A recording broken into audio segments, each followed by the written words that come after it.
on the weekends for Bill Gross. I was just helping him with, his little side projects around his house. And he kind of, I guess, put that in my ear that like business is just, it's something that, you can do and build a life for yourself. Absolutely. And that's kind of what intrigued me so much is I want to take like my family and our son now to that next level, provide that generational wealth and build something for my family.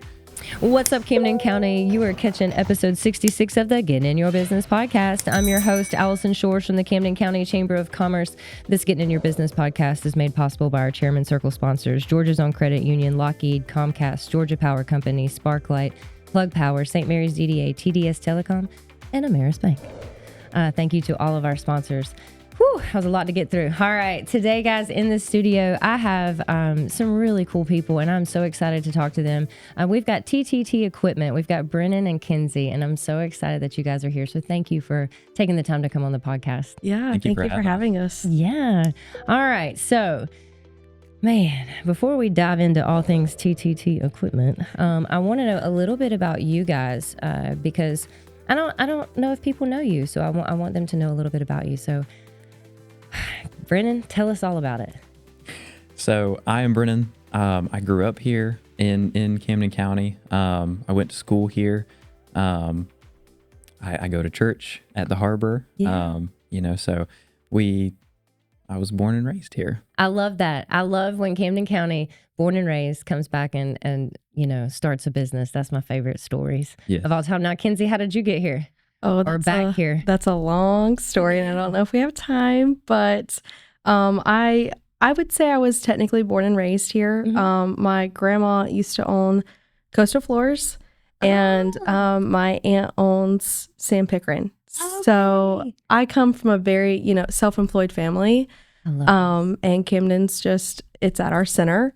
And, so I actually graduated from Pierce County. Did you? I'm not going to say go Bears on the podcast. I appreciate that because, because my husband's going to be playing them soon. So. Oh, no.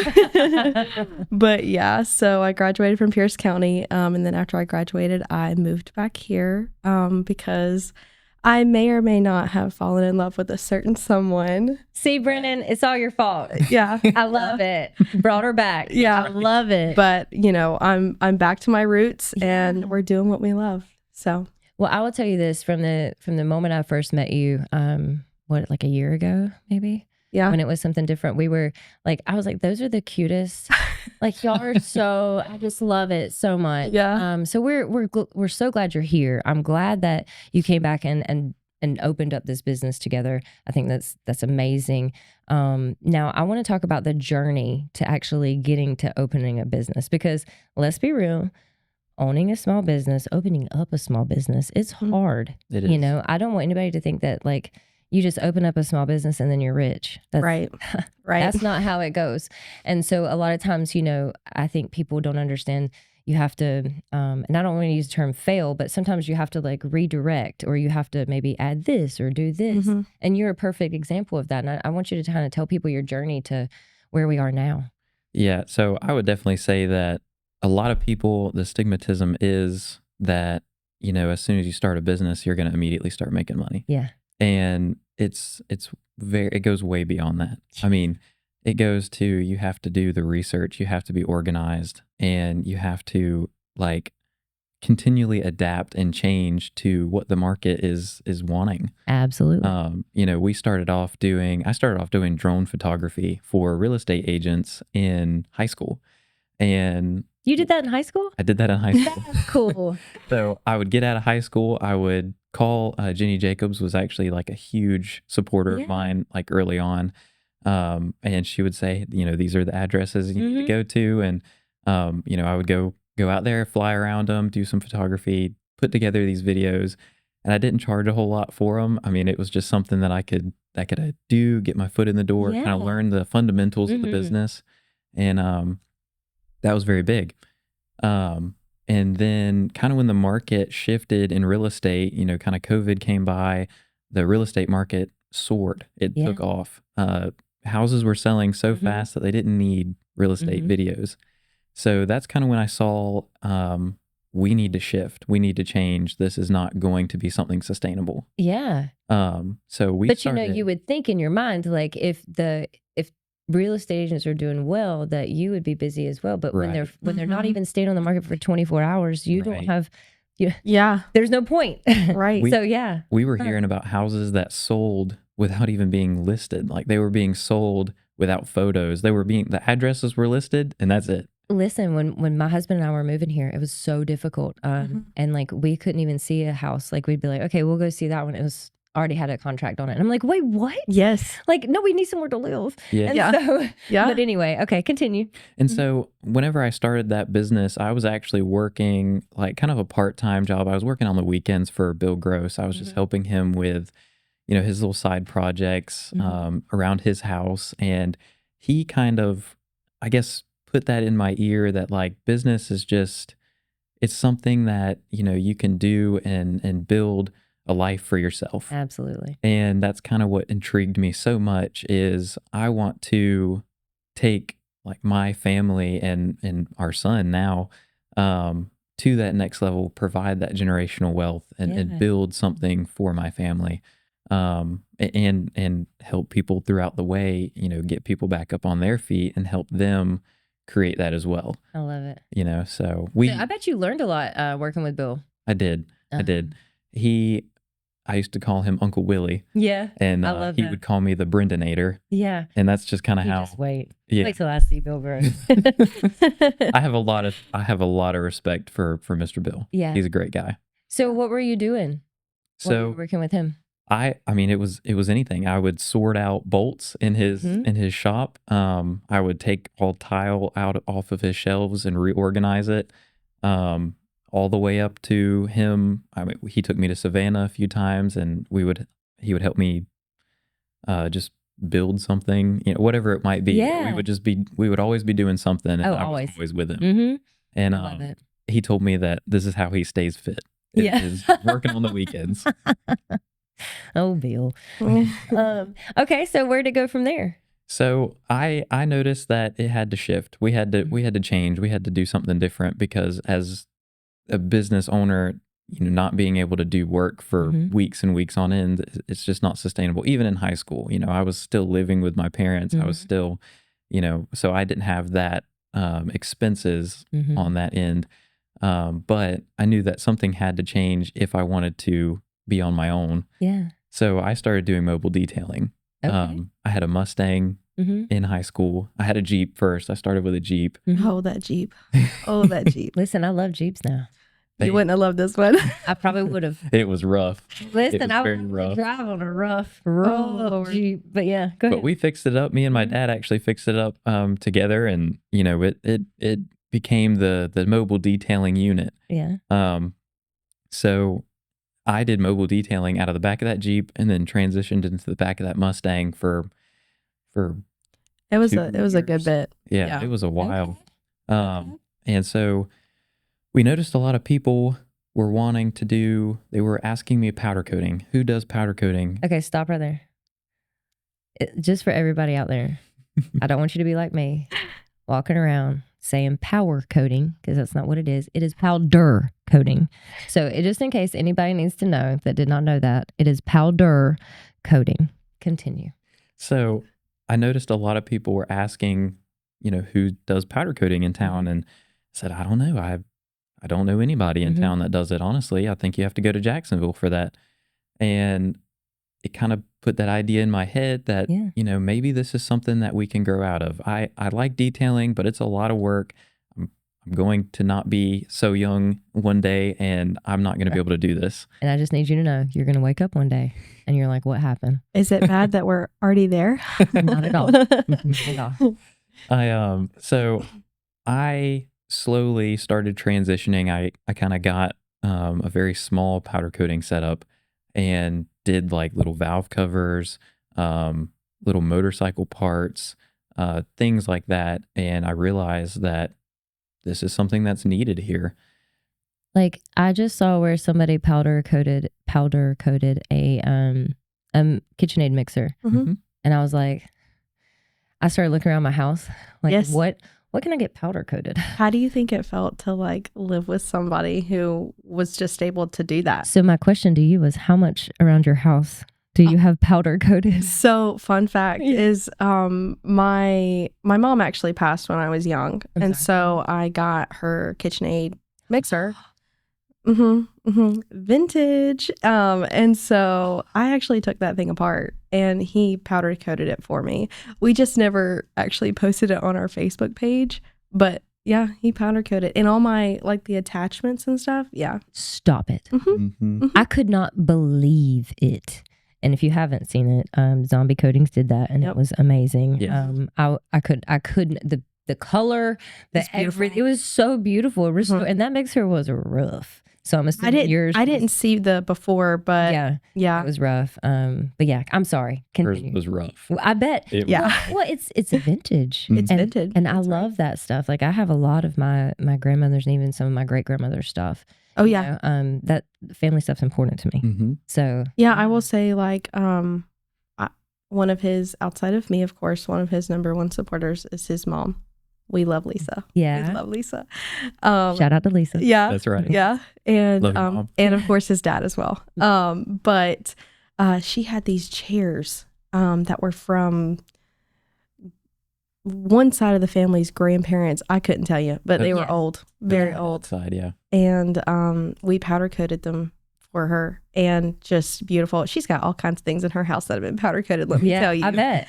If I had known like what like understood everything, I'd have been like, hey guys, got y'all some stuff. Powder coatings these are powder coated. Yeah. I just did not realize. Yeah. And so but we could talk about powder coating all day long, and we don't need to talk. We're not here to talk about powder coating. Correct. Yeah. You see how we got off on that real quick. Okay, so after powder coating, let's go there. So let me actually back up just a hair. So to do powder coating, you can't do that mobile. So we had to buy, or we didn't have to, but we had to get a location. So finding that location was difficult because, like I said, the market was going crazy. Everybody's getting this, they're just snatching it up. Right. So we found a building kind of behind IHOP, and we were like, this is it. This is the building. This is the place. It was big enough, to do our operation. And God quickly slammed that door in our face. Okay. That was probably like, it was a very disheartening day for me because as soon as I realized that was not going to work, I was on my way home, and as I'm driving home, I go over the train tracks. I look to my left, and there's a for sale sign next to these two old, rustic, abandoned looking buildings. And I was like, that has potential. Yeah, that's it. That's the one. And I said, I wonder what they're asking for it. So I called about it, and it just happened to fall right in my budget. And I was like, wow. I could rent one of those buildings out and I could be in the other one, and then I wouldn't have so much overhead. Yeah. So look at God. He's like, not this one, Brennan, this one. Yeah. That's it. Yep. And it actually ended up being about $40,000. We got it down to about $40,000 under what we were going to pay for that other building. That's amazing. So, and can I just add that while he started, this whole self-employed fiasco, like when he was in high school, how old were you when you purchased those buildings? 19. I was 19. Yeah. So I just want to add that this is just a testament to God's grace. Holy moly. I wish I had been as mature as you guys at 19. And I'm not saying we had maturity. He was buying a building. Yeah. And that. Yeah. So I had help from my family to do that. And I say that, and people are like, oh, well, he's been fed a silver spoon. He's. No, I don't. And that's not the case. I told my family, I said, I'm not going to college. This is my college. You guys told me that you were always going to help me go to college and that you were going to help me pay for it. I don't want you to help me pay for it. I want you to help me pay for this. Yeah. And so I needed, I think it was $25,000 or so for the down payment. And, my dad helped me out. My granddad helped me out with coming up with that down payment. I put in my own money towards it. And we rose that down payment. And I remember, I'll never forget the day of closing. I was still calling. I was like, please, I'm this close. This is how much I need. Yeah. Try to GoFundMe. Yeah. A couple $100. This is what I need. And so we ended up getting it, and it all just, I mean, it just came together. But this should just be a testament of it doesn't matter how old you are. Like, if you have a dream, you chase it. Chase it. Absolutely. And like, just because everybody's going to college or everybody's going to trade school, sometimes it's not meant for you. And I'm going to be honest, I went to college, but I didn't need to. It was, I had too much fun. I wasn't mature enough to go. I think I needed to wait. And I still like, I love this job and I love everything it has, but college just wasn't, I'm glad I learned it. I'm glad I went, all the things. But I probably should not have. Yeah. And I have nothing against college. I think there's people that love to go to college, and there's people that have to go to college. And then there's people that are like me and they can't focus on certain things. But I think it's amazing and a testament to you that you knew that and were able to say, okay, this is what I want to do. And I did not have that at 19. Yeah. I wasn't even close to, it's not even like buying a building. It's even being in the mindset of like you're setting up your life. And that was not the mindset I took to college, unfortunately. But so we get the building, then what? So I actually was powder coating in my grandmother's garage in the lakes, and I would do that as soon as I got out of school. I would go over there, and then I would detail people's cars. Actually, no, sorry, I was not powder coating out of my grandma's garage. I was powder coating out of my parents' garage. They lived down a dirt road, so I couldn't detail people's cars there. Yeah. And I also had to have a place for people to go. So my grandma opened up her garage and said, detail the cars here and meet with your customers here. So I would pick up parts, take them across town to my parents' house, powder coat them at night. I'd wake up in the morning, go to school, and then do it all over again. It was a hot mess. So that's whenever we kind of decided that we needed, but my grandma and my parents gave me such a start to that because they opened up their homes and their garages to get tore up by me. Yeah. Doing this dirty powder coat work that is very messy. Now, when did you get out of powder coat? So I actually got out of powder coat 4 or 5 months ago, 6 months ago. Yeah, I would say we like really stopped doing powder coat February. I think that's when we had made it like socially, like it was public, like you're done. Yeah. And we did that because we realized that the overhead and the cost of powder coat is very high, and you have to have almost like some commercial clients to back that up. Yeah. And we decided that to build generational wealth and to build what our goals are, it would be more financially responsible of us to rent out both of our buildings and sell the powder coating equipment and the business and move on to something more back to our roots of what I know what to do. So I have a friend who had a skid steer. He had a dump trailer, and he had been doing this business, and he was talking to me about, getting into it and doing it. And, finally I said, hey, I think I'm ready. Like, I think we should work something out. And he says, come and get it. Come get the stuff. So we kind of just dove right into it. And actually that day I got a call from a roofing company, and they wanted me to drop off the dump trailer, and they were going to pay me to rent the dump trailer from me.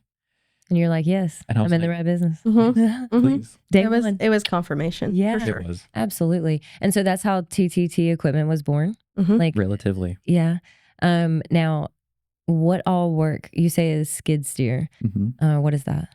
So a skid steer is it's like a miniature tracked machine that's got a bucket on the front, like a loader bucket on the front. Okay. There's thousands of attachments for these skid steers. There's in my opinion, they're the most versatile piece of construction equipment that you can own. You look at any job site, and I can almost guarantee you that there's either going to be a miniature excavator or a skid steer on that job site almost every time.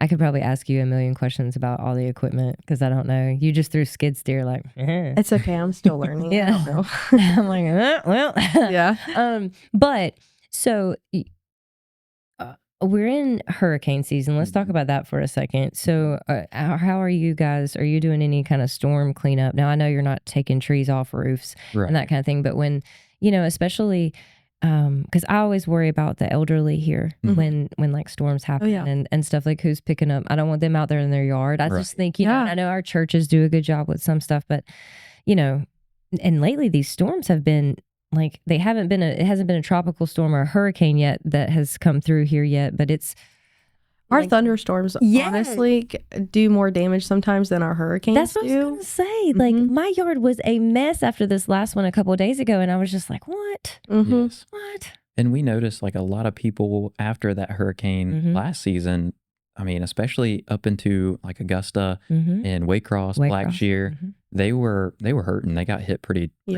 hard. So we actually partnered up with a church in Jacksonville. They were taking a crew up to Augusta, and they were just going to spend the weekend just cleaning trees and moving trees to the end of the road, getting stuff out of people's yards, just helping the people that had been so affected by this. And actually, Bill Gross, I keep bringing him up, but he actually was the one who paid for their skid steer rental to do that. Because at the time, I didn't have my own skid steer yet. He paid for that rental. We actually took that skid steer up to Augusta, and I think we ended up moving somewhere around 200 trees that weekend. It was crazy. Well, like my parents were there in Waycross, and Helene hit them really hard.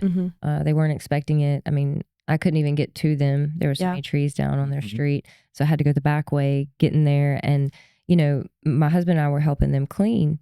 But everybody on their street was, you know, a little bit older. And so, you know, they couldn't be out there for hours at a time cleaning the stuff up. And had it not been for groups that came in with this equipment, we had no way to move trees other than cutting them piece by piece on the ground, you know, and then moving those. Which and is so much manual labor. And like, you don't realize how much it takes until you start to do it. And you're like, okay, I'm going to hire somebody. And then you wake up the next day and you can't move for correct. That's what happens when you get in your 40s. So I just think it's important what you guys do. Is just, that's just one little thing that people, you know, can use you for. But we do concrete tear out. I was going to ask. We're actually partnered with an amazing concrete company at the moment. D's Construction is they do great construction work. Concrete work is especially. So you'll come and break it out, like break it up and remove it? Break it up, take it away, remove it. We actually process it into riprap boulders for erosion control. What did you call them? Riprap boulders. So they're like, they're boulders about, you know, yay big. Okay. And people put them around their ponds, or if they have a river that goes behind their property, they'll put them along the banks of the river to prevent their dirt and their property from washing away when the hurricanes come. So we do that. We've done a lot of brush cutting and land clearing. That's important right now. It is. We do a lot of material hauling. We do all kinds of stuff. So you mentioned the dump trailer. So is that part of what you guys do now? So can people call you now and just to rent the dump trailer? Now, what about hauling stuff off? Will you come and do it for them? Yes. I mean, I know that costs, but I'm just asking if that's one of the services that you do, is most definitely that you will come and do it. Now, I have just a random question. Like if I have appliances or stuff I'm trying to get rid of, do you guys take those in your dump trailer? Do you remove any of those? We can. We've only done that a few times before, but it's definitely something we can do. Yeah. So you're kind of open to whatever. You have this, you have the equipment, you have what you need. What else?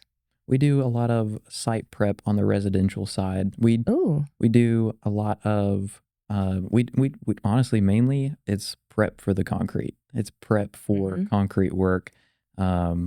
People wanting to grow grass in, you know, a wooded area. So we'll come in there, cut down all the trees, brush cut everything. We'll rake up all the roots and everything like that.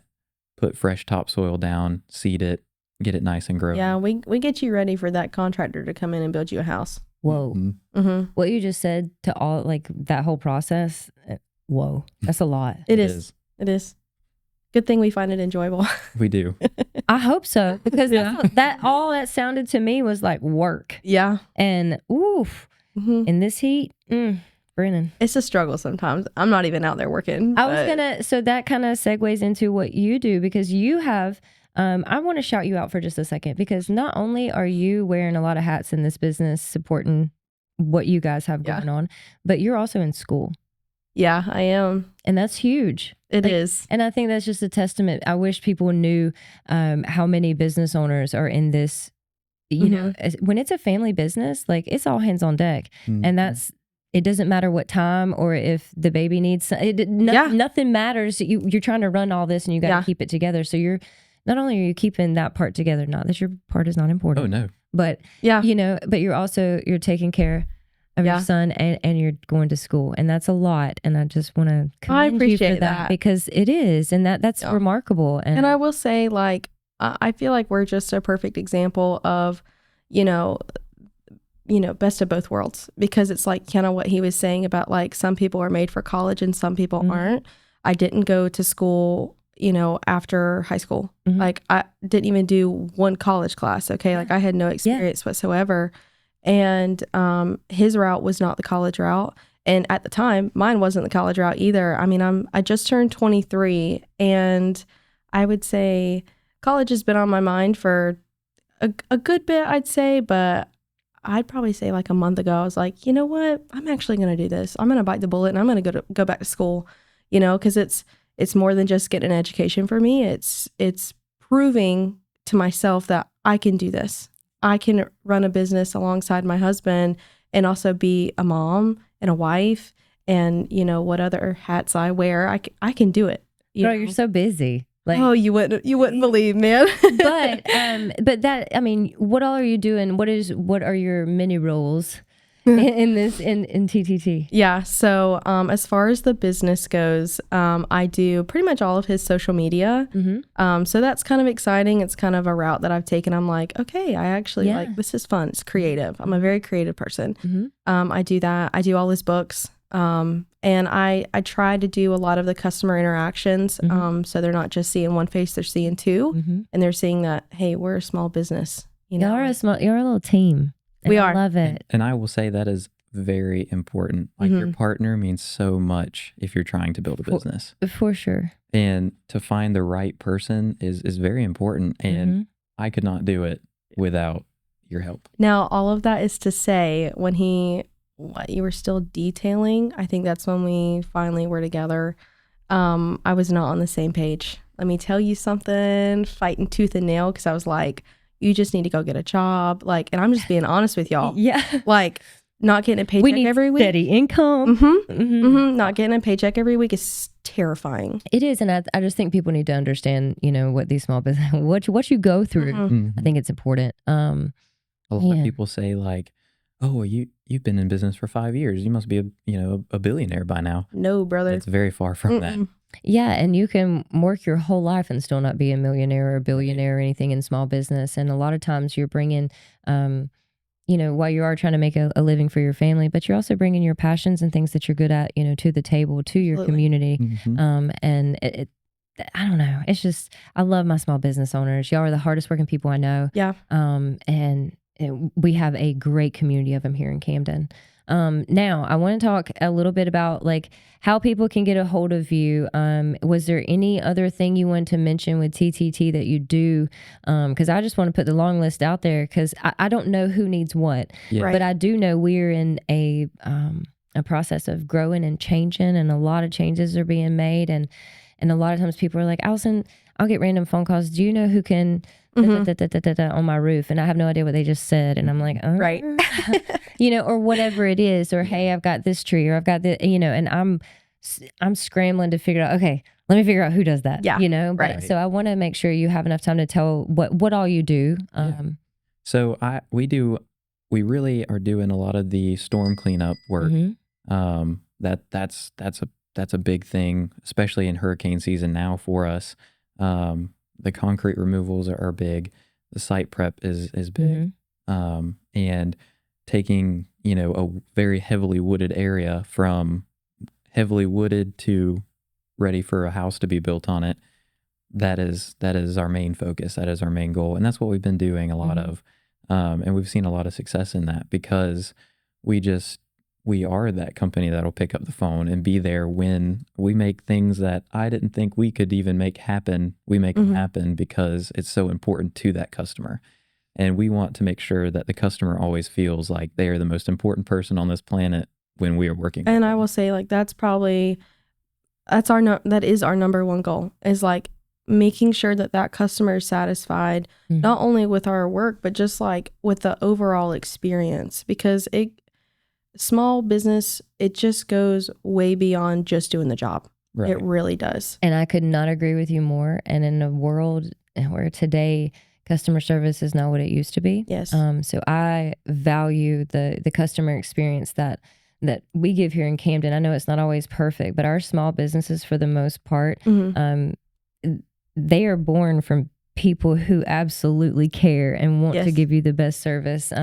We all have bad days and we're tired and all the things, but I can tell you that giving the customer a great experience, the customer's always coming first. So I cannot tell you how like happy and just inspired you to make me. I when you just said that you were 23, I'm like, and y'all have so much experience, and you've already shown just so much maturity in the ways that you've changed up things. And it's kind of funny to know that you weren't on board with everything at first. Everybody thought I was a little crazy at first. Well, but it's that craziness that brought us here. Yes, it really is. And just because you're young, like, who cares? You're doing amazing things. And I probably would have looked at you crazy too. Like, he just doesn't know. Somebody hadn't told him. And honestly, you're just not scared. Yeah. And I love that. I wish I had more of that in me. And we want to roll out, like, we want to do more things behind the scenes, like more community outreach, more charity donating events. Like, we want to get more involved with helping not only give people a second chance, but kind of raising up that next generation of the people.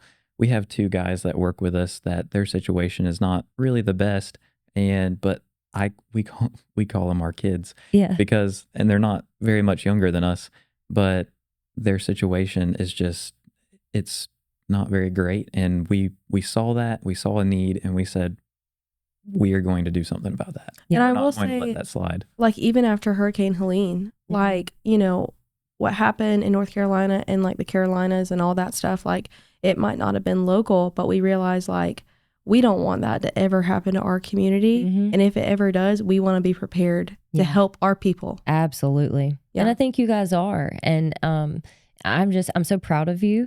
I wish you all the best luck in this endeavor. And any way we can help, please reach out. Absolutely. Now, I'm glad that you're involved in the community. I'm glad that you're all about giving back. I'm glad that y'all have joined us here at the Chamber and now are going to be active and doing stuff with us. We're so excited about that. Now, I wanted to give you a chance to let people know how they can get a hold of you if they need your services or have more questions about anything. I'll let you give that information. Phone number, social media, all the things. Yeah, so our you can find us on Facebook. We do have a company phone number. It's 912-676-0342. And you can send us an email at brennan@tttequipment.com. Shoot, you find me on Facebook, Mackenzie Silveous. Shoot me a message. I'll respond. Yeah, I will. You can message me personally. Yeah. We are on TikTok. We have Instagram. We pretty much have it all. Okay, just search TTT equipment. Something will come up. I'm looking forward to your TikTok videos. Lord. You've been making, so I like that. Now, my favorite part, we're going to do rapid fire questions. Are we ready? Yeah, let's go. All right. Tell me your favorite restaurant in Camden County. Go. Longhorn. Really? Yes. Their ranch is so good. So what are y'all going to do when Texas Roadhouse gets here? We're going to go get rolls, and then we're going to get a Longhorn. Okay. What about your favorite small business in Camden County? Don't you steal mine. Awaken Coffee. Yeah.